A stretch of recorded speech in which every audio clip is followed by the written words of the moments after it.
Morning, y'all.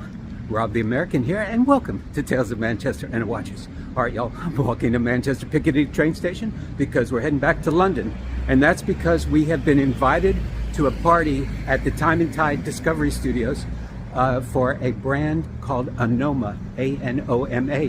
They've got a new model coming out, so we're going to go check it out.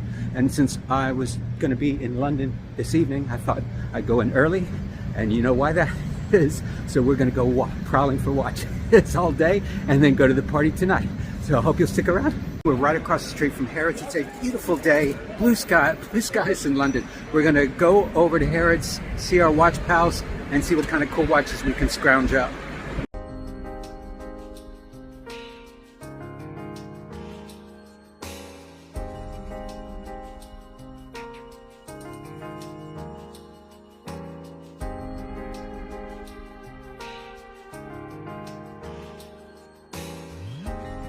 First, we stepped into the Chopard boutique to see our good pal Lawrence. I got to look at two interesting watches, including this Alpine Eagle XL Chrono. This is a beefy boy, but I think it's awesome. 44 millimeter stainless steel with a thickness of just over 13 millimeters. Yes, it's too big for me, but I'm a big fan of it. I like the rubber strap. I think it looks very sharp, very sharp. It retails for 18,100 pounds or about 21,700 US dollars. This is the Chopard LUC Quattro. It's a 43 millimeter white gold case, very thin, so it wears slightly smaller, kind of a blue-gray dial, very elegant. Brown strap. This is a gentleman's watch. Up at the top, it's got power reserve and small seconds of date complications at 6 o'clock, manually wound. It retails in the mid-20s. We hung out with our new pal Connor at the Piaget boutique, who showed us 3 watches, including 2 versions of their Andy Warhol watch. This version is white gold, malachite dial, 43 millimeter cushion style case with a thickness of only 7.6 millimeters. It retails for 47,300 pounds or about 55,000 US dollars. And we also got to see the rose gold version. This retails for 40,300 pounds or about 47,000 US dollars.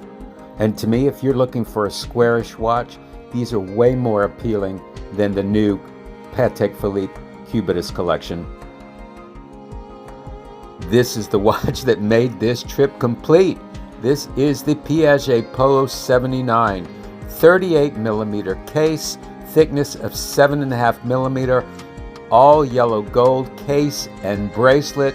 This is spectacular. Oh my God, have a look at this. This is class all the way. I sure would like to have the opportunity to have this and the Vacheron Constantin 222 yellow gold in the same room just to compare and contrast. They're both so great. Both retail in the 70s. These are one-of-a-kind watches.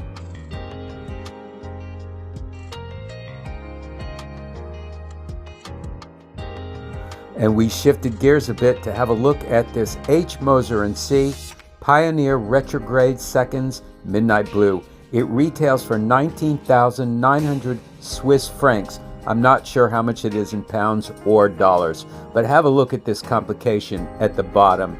Every 30 seconds, it goes all the way over and then resets itself. This is awesome.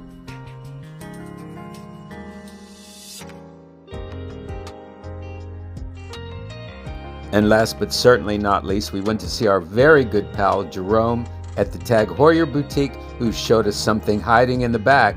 This is the very limited edition. In fact, they don't make it anymore. Tag Heuer Carrera 160 years anniversary Montreal. 39 millimeter stainless steel case, retails for 6,300 pounds. And if you want one, you better get to Jerome ASAP, because by the time you see this, it may already be gone. We just finished at Harrods. That was very productive. Now we have found ourselves on Oxford Street.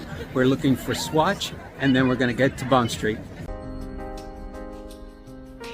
And this was the one watch we were looking for, the brand new Swatch 1965. That's a Swatch recreation of the original Moonwatch that NASA picked by Omega.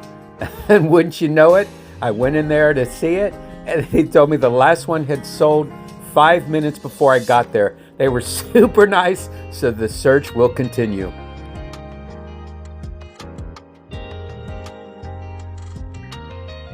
We went in to see our good pal Ollie at the Grand Seiko boutique on Bond Street, who had something extra special to show us. This is the Grand Seiko Spring Drive European exclusive Chisintayan. I'm probably pronouncing that wrong. It's a 38.5 millimeter rose gold case with a thickness of just over 10 millimeters. Now look at the dial. I know I'm not doing it justice.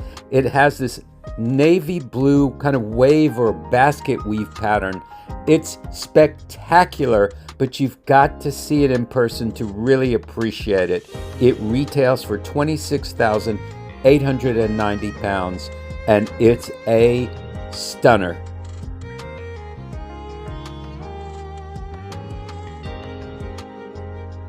We just left IWC. We were looking for that brand new IWC Mercedes, what's it called? Toto, Wolff, shock absorber. I'm sure I'm getting the name wrong. They didn't have it, unfortunately. She said there's only one prototype that they had, so we missed that. Let's go down to Patek Philippe.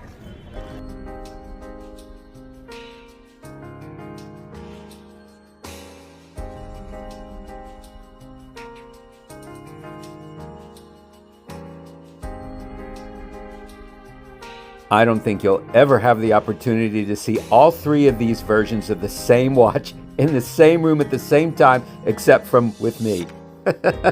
All right, this is the Patek Philippe Calatrava 6007G, all three versions.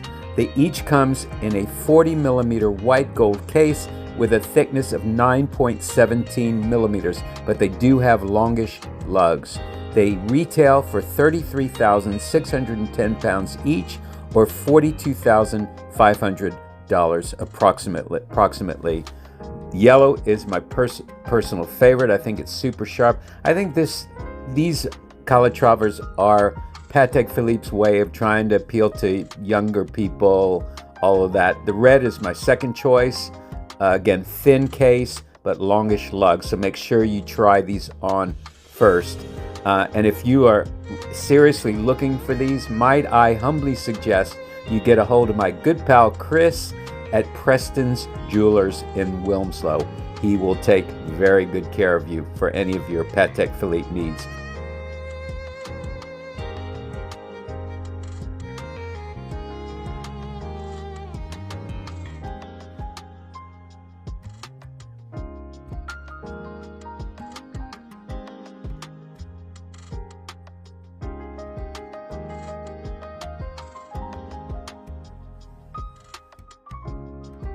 We've arrived at Time and Tide, which is upstairs in the building behind me. Of course, they have no street signs. We established last time. We're here too early. It's about 5:45. The party doesn't start till 6:30, so we're going to go get something to eat, and then we'll come back. All right, y'all, we made it to Time and Tide party, the party for Anoma, and Andrew McUtchen is getting ready. Oh, look how red I look.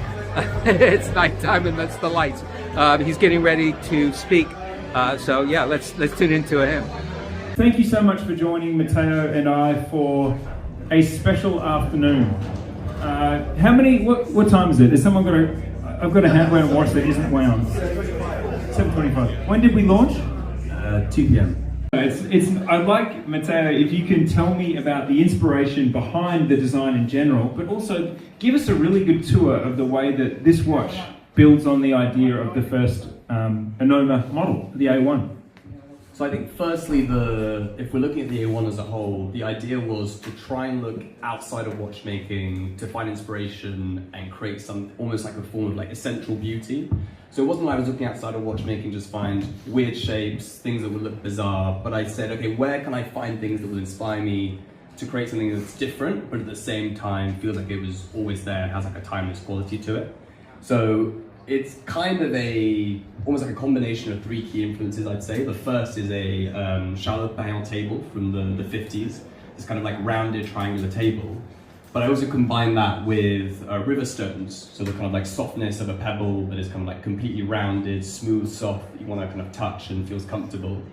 But I also want to add a little bit more kind of like energy and like sense of movement and dimension to it, which is where the Brancusi inspiration comes in, who was a sculptor.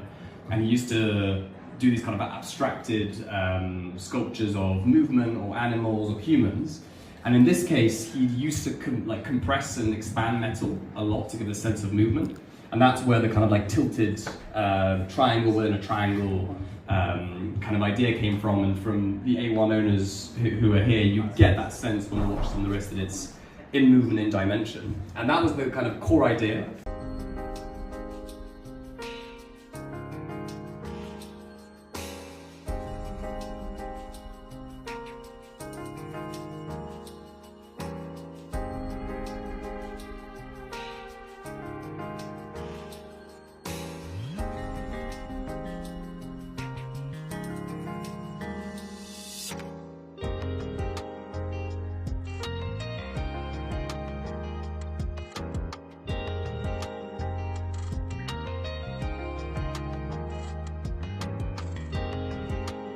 All right, y'all, I just left the Time and Tide party. That was really good fun. We got big thanks to Andrew and to Sonia and to Matteo and all the guys over there for inviting me. That was awesome. What a great day we've had today in London. And we're going to get back to Manchester very, very late. But you know, it's 100% worth it. And if you enjoyed this video, please give it a like. There we go. and by all means, leave a comment down below on anything you've seen today. And my Instagram is Rob_the_American. Give that a follow and join me again for some more watch talk. Y'all take good care.